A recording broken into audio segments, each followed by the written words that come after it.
my friend, and thank you for joining me for this episode of Living Imperfectly Perfect.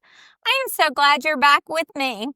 Today, we're going back to what we talked about a few episodes ago. I'm excited about this idea. I'm so excited to kind of help you down the road to your abundant life.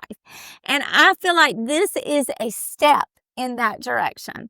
Last time we talked about a life coaching toolkit, and I gave you a tool for your toolkit. If you haven't watched that episode, it was the episode before last, I think.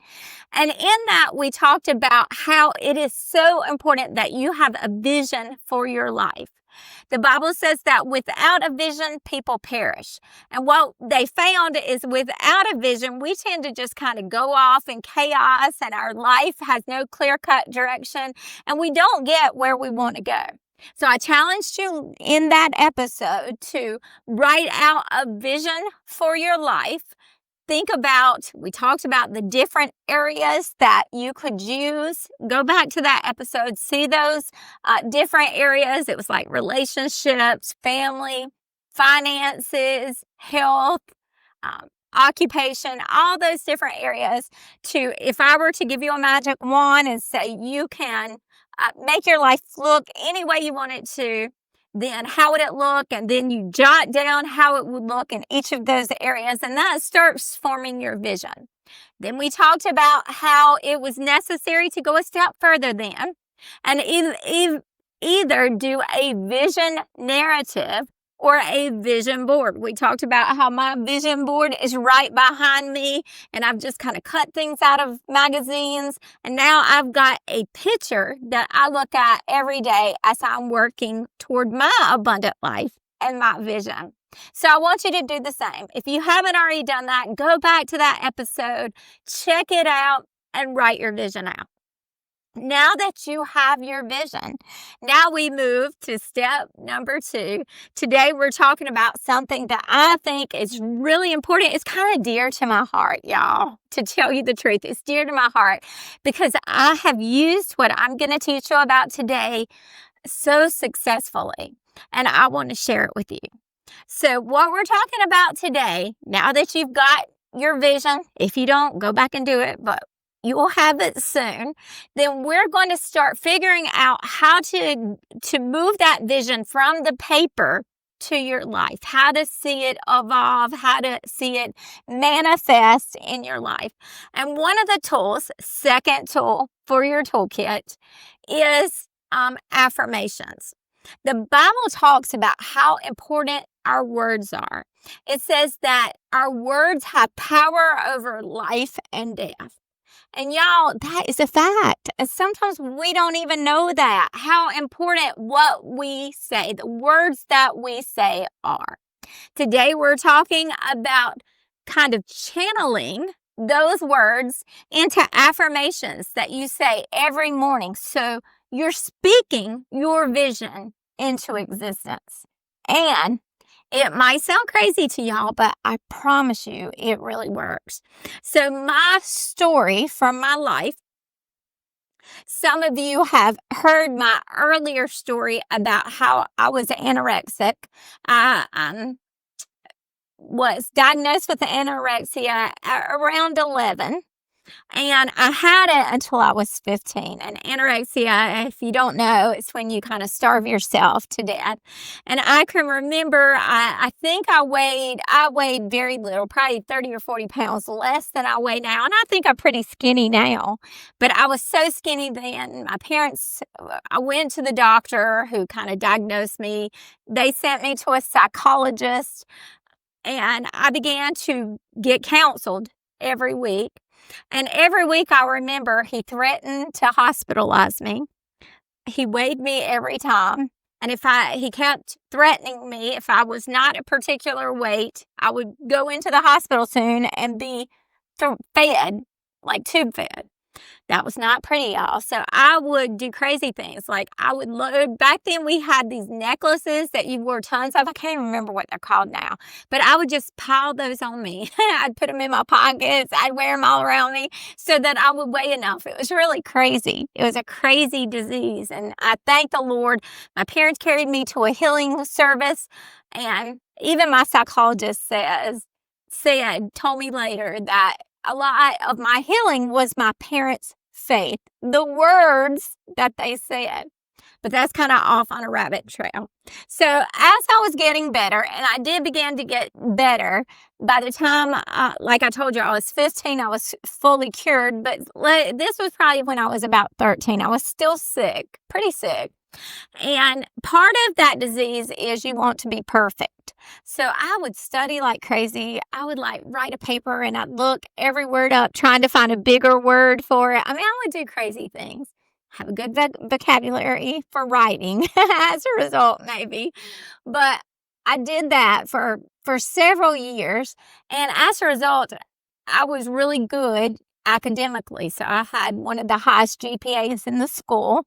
And my other skill, I guess you can call it then, is I've always loved music. So I was I won't say good at music, but I did love music. Those were my two things. So I remember when I was in 8th grade, I got the 8th grade superlative of best all around, which was so nice. And we had to take a picture, me and my counterpart, the boy, best all around. Now, remember, I'm the skinny geek who was weird, and it's all true. And they posed me with a stack of textbooks, exactly what an 8th grade girl wants to be posed with, a stack of textbooks and my music book. And my counterpart, boy, he was cute and he was popular and he excelled at all the sports. And they posed him with his basketball or his football or whatever it was because he was good at everything.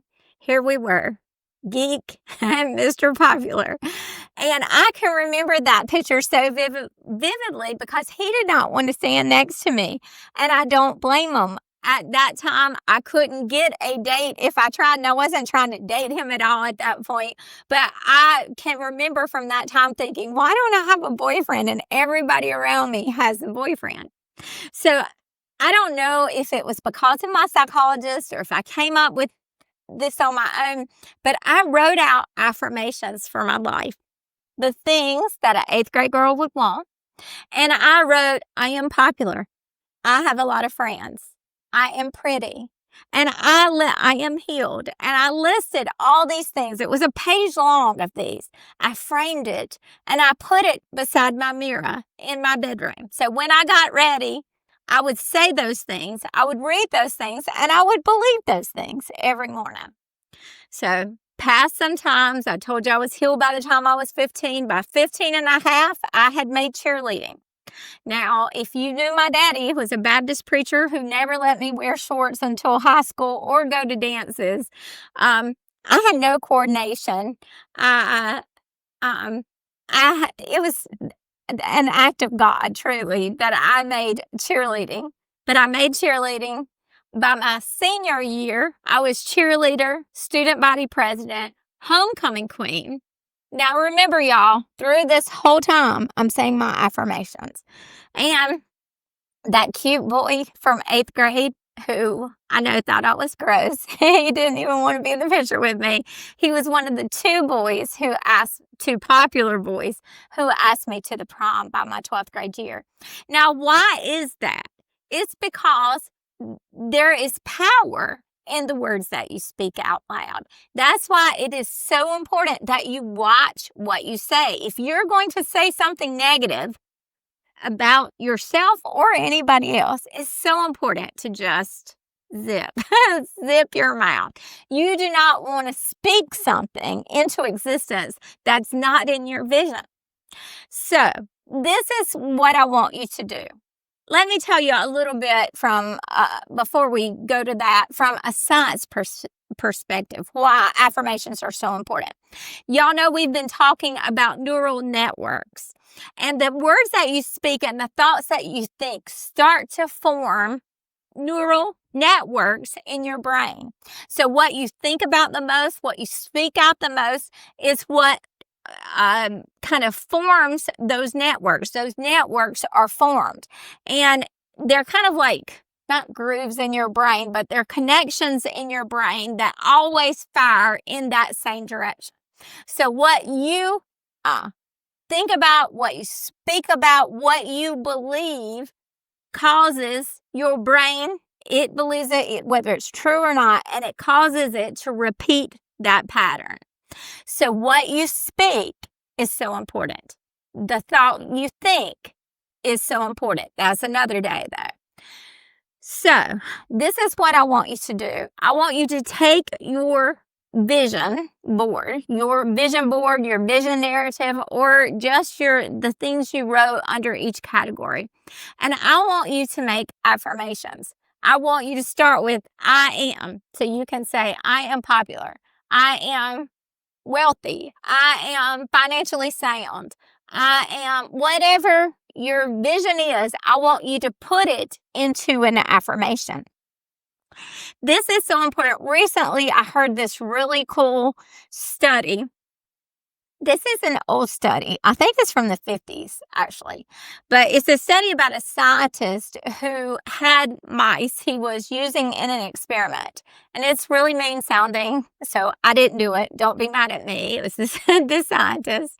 A lot of times in psychology, they're not real kind to the animals. But so they had these mice and they were putting them into water and letting them swim. And it was usually 15 minutes or so until they just about drowned.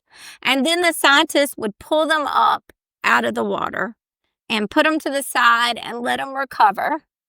And that's all sort of nice that he saved them, right? But then a few minutes later, after they recovered, he would put them back into the water and let them swim and swim till they just about drowned again. But guess what, y'all? This time, it wasn't 15 minutes that they could only swim before they about drowned. It was more like 60 hours sometimes. See, what that mouse believed. What that mouse, those neural pathways that have formed in his brain because of the hope that he received from being rescued, or the thoughts that he could think from being rescued, it changed his behavior completely.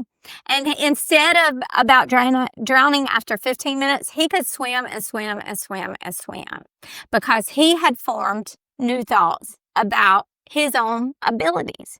That's why it is so important that the thoughts you think are correct and that the words you speak are correct. So I want you to try my affirmations this week. Maybe in the next couple weeks, we're going to talk about the third part. How can you walk in your abundant life? And I'm going to give you a different tool for your toolkit so that you can walk in your abundant life. But I want you to practice these affirmations because I know they really work. So guys, thank you so much for joining me. If you haven't followed me yet, you need to do that. Go ahead and follow me so you can make sure you get all my podcasts. I'm kind of skipping back and forth, and we're going to have some guests coming up. So you need to make sure, especially, that you have all the tools in your life coaching toolkit that I give you on these podcasts so that you can start walking in your best life. So if you haven't followed me, follow me. If you know someone that needs this information, and come on, y'all, isn't that all of us? Then I want you to message them, send them information about this podcast, share my podcast with them so they can have the tools to walk in their abundant life. As always, thank you for joining me. I am for you, I am with you, and I love you. So, keep walking forward one grace-filled step at a time, and I'll meet you right back here next time for Living Imperfectly Perfect. So, bye for now, and you are going to have a really great day. I just know it.